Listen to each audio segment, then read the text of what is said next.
بسم اللہ الرحمن الرحیم۔ السلام علیکم۔ یورپ اردو نیوز چینل میں خوش آمدید۔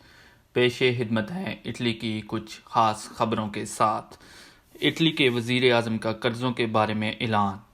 اٹالین وزیر برائے زراعت کا امیگریشن کے لیے اپیل، اور اٹلی میں پولیس معاملات کیسے کنٹرول کر رہی ہے۔ آگے خبریں تفصیل کے ساتھ۔ اٹلی کے وزیر اعظم جوزیپے کونتے نے ان تمام لوگوں کے لیے قرضوں کا اعلان کیا ہے جو کہ اٹلی میں کوئی چھوٹا موٹا کام کر رہے ہیں۔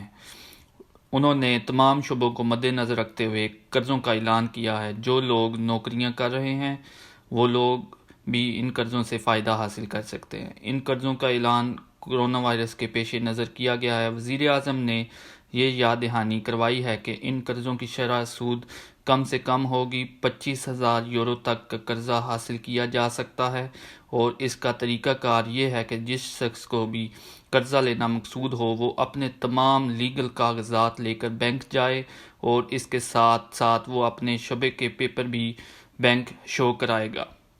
دوسری بڑی خبر یہ ہے کہ اٹلی کے وزیر زراعت نے حکومت سے یہ اپیل کی ہے کہ اٹلی میں جتنے بھی لوگ پیپرز کے بغیر موجود ہیں ان کو لیگل کیا جائے، کیونکہ اس مشکل وقت میں ایسا کرنا بہت ضروری ہے۔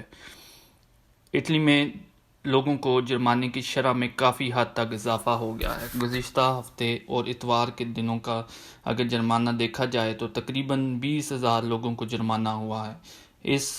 اس میں ہفتے کے روز 9,300 لوگوں کو جرمانہ ہوا ہے، جبکہ 1,122 لوگوں کو اتوار کے دن جرمانہ ہوا ہے۔ یہ وہ تمام لوگ ہیں جو پابندی کے باوجود گھروں سے باہر آئے اور اپنی دکانیں کھول کر کاروبار کرنا چاہا۔